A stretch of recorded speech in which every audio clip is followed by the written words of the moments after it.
انہوں نے مالی قربانی یہ پیش کی، انہوں نے اپنے جسم اس کی قربانی اس دین کی خاطر پیش کی۔ ان صحابہ کرام نے اپنی خواہشات کی قربانی وہ دی، ان صحابہ نے اپنی جان کی قربانی دی، اپنے وقت کو قربان کیا، اور ہر ایک چیز اللہ کے اس پیغام پر، اللہ کے دین پر انہوں نے اس کو قربان کر دیا۔ اگر ہم تفصیل میں جائیں تو مالی قربانی کے اعتبار سے ہمیں بہت سارے صحابہ نظر آتے ہیں کہ انہوں نے اس دین کی تبلیغ کے لیے اپنے مال کو قربان کر دیا۔ حضور اکرم نبی محتشم صلی اللہ علیہ وسلم آپ نے ایک غزوہ کے موقع پر صحابہ سے کہا کہ اپنے مال کو میری خدمت کے اندر پیش کرو، تو حضرت عمر فاروق رضی اللہ تعالیٰ عنہ انہوں نے اپنے گھر کی ہر چیز کو آدھا کیا، نصف کیا، اور آدھا اپنا مال لا کر حضور علیہ السلام کے قدموں پر نشاور کر دیا۔ اور وہ دل میں یہ سوچ رہے تھے کہ آج جتنی قربانی اور جتنا مال میں نے پیش کیا ہے شاید اتنا کوئی مال اور پیش نہ کر سکے۔ تھوڑی دیر بعد حضرت سیدنا صدیق اکبر رضی اللہ تعالیٰ عنہ حاضر ہوتے ہیں اور وہ حضور کی بارگاہ میں اپنا نذرانہ پیش کرتے ہیں۔ آپ پوچھتے ہیں کہ اے ابو بکر ما ابقیت لأہلک، اپنے گھر والوں کے لیے کیا چھوڑ کر آئے ہو، اپنے گھر میں کیا رکھا ہے؟ ان کا جواب کیا ہے؟ ابقیت لهم اللہ ورسولہ، یا رسول اللہ صلی اللہ علیہ وسلم گھر میں اللہ اور اس کے رسول کو چھوڑ کر آیا ہوں، اور ان کی رضا کی خاطر میں نے اپنا سب کچھ آپ کے قدموں پر نچھاور کر دیا ہے، آپ کی بارگاہ میں پیش کر دیا ہے۔ تو جب حضرت عمر فاروق رضی اللہ عنہ نے یہ سنا، انہوں نے کہا کہ میں کبھی بھی ان نیکیوں والے معاملے میں ابو بکر صدیق سے آگے نہیں بڑھ سکتا۔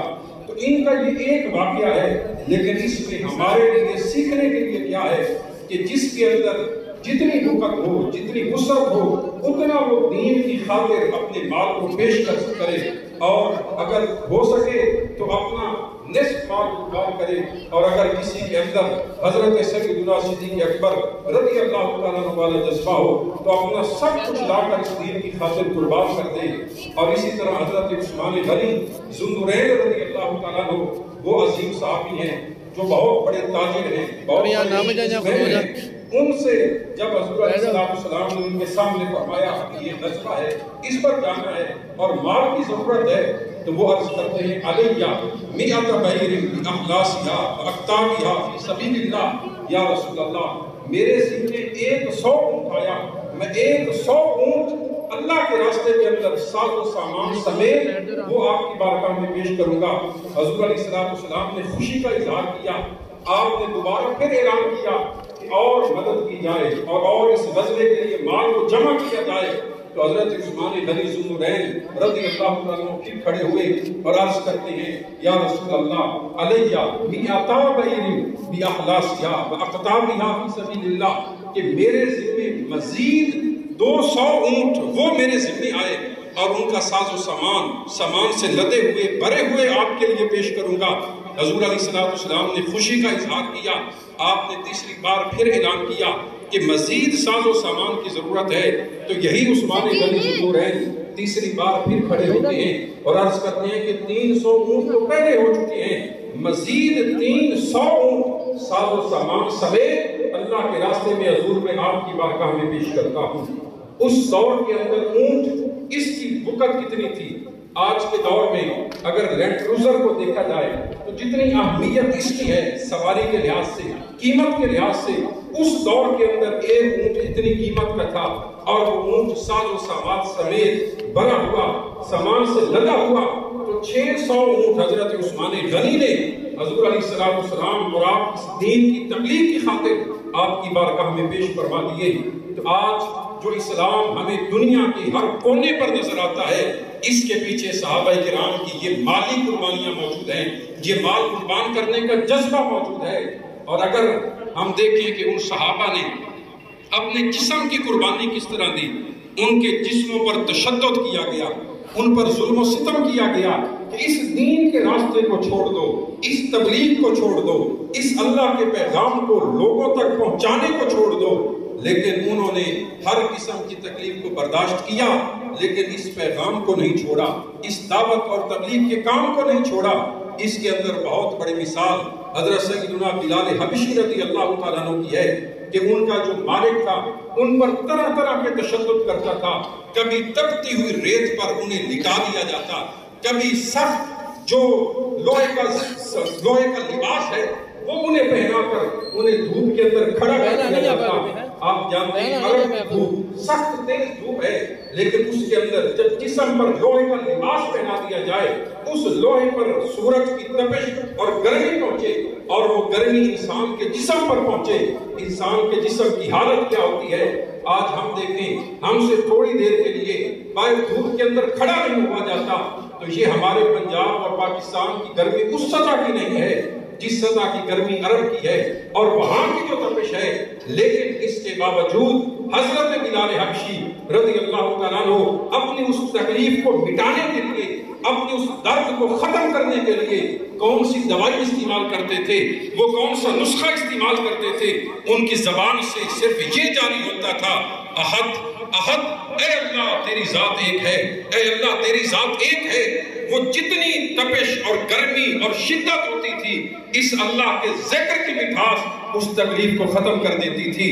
اسی طرح اگر ہم دیگر صحابہ کو دیکھیں، حضرت خباب بن ارت کو دیکھیں، حضرت مصعب بن عمیر کو دیکھیں، یہ سارے وہ عظیم ہستیاں ہیں جنہوں نے اپنے جسم کی قربانی دی. ان کے جسم پر ظلم کیا گیا، تشدد کیا گیا، لیکن انہوں نے اللہ کے نام کو نہیں چھوڑا، اللہ کے ذکر کو نہیں چھوڑا، اللہ کے اس پیغام کو دنیا کے کونے کونے میں پہنچانے کے جذبے کو نہیں چھوڑا. اسی طرح ایک اور بہت بڑی قربانی خواہشات کی قربانی ہے. انسان کے دل کے اندر بہت ساری خواہشات ہوتی ہیں، لیکن دین کی خاطر، تبلیغ کی خاطر ان خواہشات کو ترک کر دینا، ان خواہشات کو چھوڑ دینا، یہ ان صحابہ نے قربانیاں دی. اپنی اولاد کے پاس رہنا یہ کسے محبوب نہیں ہے. کون نہیں پسند کرتا کہ اس کی اولاد اس کی نظروں کے سامنے رہے، وہ اپنے گھر والوں میں رہے، اپنے ماں باپ کے ساتھ رہے، اپنی آلیہ اور زوجہ کے ساتھ رہے. لیکن ان صحابہ کو جب ان دونوں چیزوں میں سے ایک چیز اختیار کرنی پڑی کہ اگر تمہارا جی چاہتا ہے تو گھر والوں کو چنو، اگر جی چاہتا ہے تو اللہ کی اس پیغام پہنچانے کے لیے اپنا سب کچھ چھوڑ دو، اپنا سب کچھ ترک کر دو. ان صحابہ نے کیا انہوں نے اپنی اولاد کی محبت کو چھوڑ دیا، انہوں نے اپنے گھر بار، اپنے ملک کی، وطن کی محبت کو چھوڑ دیا اور دین کی اس پیغام کو پہنچانے کے لیے یہ دنیا کے کونے کونے کے اندر پہنچے. آپ جانتے ہوں گے کہ ہمارے اس ملک کے اندر، بر صغیر کے اندر، پاکستان کے اندر اور ساتھ ہندوستان کے اندر تقریباً 50 سے زائد صحابہ کرام ایسے ہیں جن کے ثبوت ملتے ہیں کہ وہ اس سرزمین پر تشریف لائے. عرب کہاں پر ہے، یہ ہند اور پاکستان یہ کہاں پر ہے، لیکن انہوں نے عرب کو کیوں چھوڑا، انہوں نے شہر مکہ کو کیوں چھوڑا، انہوں نے شہر مدینہ کو کیوں چھوڑا. اگر وہ وہیں پر بیٹھ جاتے، اپنے گھروں سے نہ نکلتے، تو آج یہ دین ہم تک نہ پہنچتا، یہ اللہ کا اور اس کے رسول کا پیغام ہم تک نہ پہنچتا. تو ان صحابہ کرام علیہ رضوان نے اپنے جسم کی قربانی دی، اپنے مال کی قربانی دی، اپنی خواہشات کی قربانی دی. بلکہ بہت سارے ایسے ہیں جنہوں نے اپنی جان کی قربانی اس اللہ کے دین کی خاطر اسے پیش کر دیا، اپنی جان کی پرواہ بھی نہیں کی. کہا کہ اللہ کے دین سلامت رہنا چاہیے، اسے سربلند رہنا چاہیے، اس کو عروج ملنا چاہیے. ہماری جانوں کی وقت کیا ہے، ہماری جانوں کی اہمیت کیا ہے. تو بہت سارے صحابہ نے اس دین کی خاطر اپنی جانوں کے نذرانے پیش کر دیے.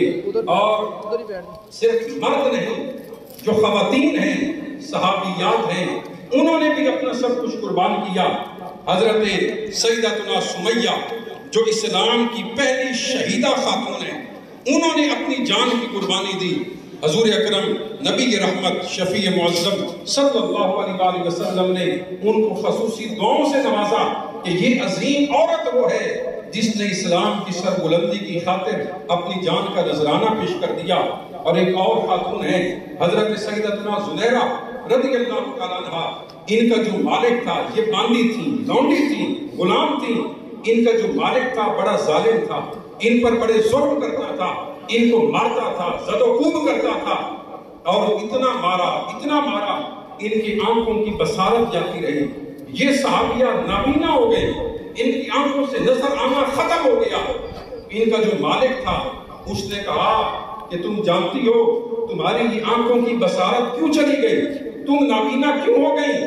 اس نے کہا بتاؤ میں نابینا کیوں ہوئی ہوں؟ اس مالک نے جو کافر تھا اس نے کہا کیونکہ تم ہمارے بتوں کو نہیں مانتی، تم لات اور عزا کو برا بھلا کہتی ہو، اس جرم کی وجہ سے ہمارے بتوں نے تمہاری آنکھوں کی بصارت کو ختم کر دیا ہے۔ جب اس ظالم کافر نے اس مومنہ عورت کے لیے یہ الفاظ کہے تو رات جب سونے کا وقت ہوا انہوں نے اللہ کی بارگاہ میں التجا کی کہ یا باری تعالیٰ یہ کافر یہ کہتے ہیں کہ میری آنکھیں اس وجہ سے گئیں کہ میں تیرا اقرار کرتی ہوں، تجھے رب مانتی ہوں، تجھے ایک الہ اور اللہ مانتی ہوں، اور لات عزا نے میری آنکھوں کی بصارت کو چھین لیا ہے۔ اے میرے رب اپنی قدرت کا کرشمہ دکھا دے، میری آنکھوں کی گئی ہوئی بصارت کو واپس لوٹا دے تاکہ یہ کافر دیکھ لیں کہ یہ جو آنکھیں ہیں یہ دی بھی رب نے ہیں، ان آنکھوں سے بصارت دی بھی رب نے ہے، اور آنکھوں سے بصارت لے کر واپس کی بھی اس اللہ نے ہے۔ اے اللہ میری آنکھوں سے گئی ہوئی بصارت کو واپس لوٹا دے۔ یہ دعا کرتے کرتے رات کو سو گئی۔ جب صبح آنکھ کھلی اللہ نے آنکھوں کی بصارت کو واپس لوٹا دیا تھا۔ یہ کون سا جذبہ تھا جس نے ان خواتین کو بھی ایسی قوت عطا کر دی کہ نہ انہیں موت سے ڈر لگتا ہے، نہ انہیں کسی اور چیز کی پرواہ رہتی ہے، یہ اللہ پر یقین ہے، یہ اللہ کے دین سے کے ساتھ محبت ہے، اور اس دین کی خاطر ہر ایک شے کو قربان کرنے کا جذبہ ہے۔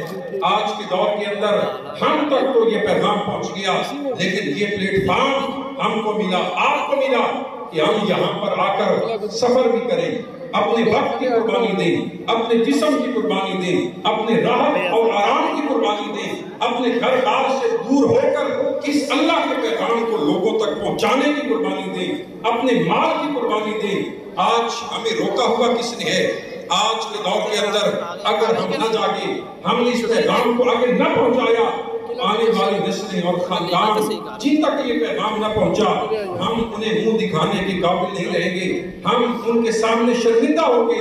اگر ہم اس شرمندگی سے بچنا چاہتے ہیں تو آج اللہ کی محبت کی خاطر، اللہ کے رسول کی محبت کی خاطر، اپنے محاسبے کی خاطر اور اپنی ذات کے بچانے کے لیے ہمیں نکلنا ہوگا اللہ کے راستے کے اندر، اور ہر چیز کی قربانی بھی دینی ہوگی۔ اللہ تعالیٰ ہم سب کو یہ عظیم اور بہت بڑی بات سمجھنے کی، عمل پیرا ہونے کی توفیق عطا فرمائے۔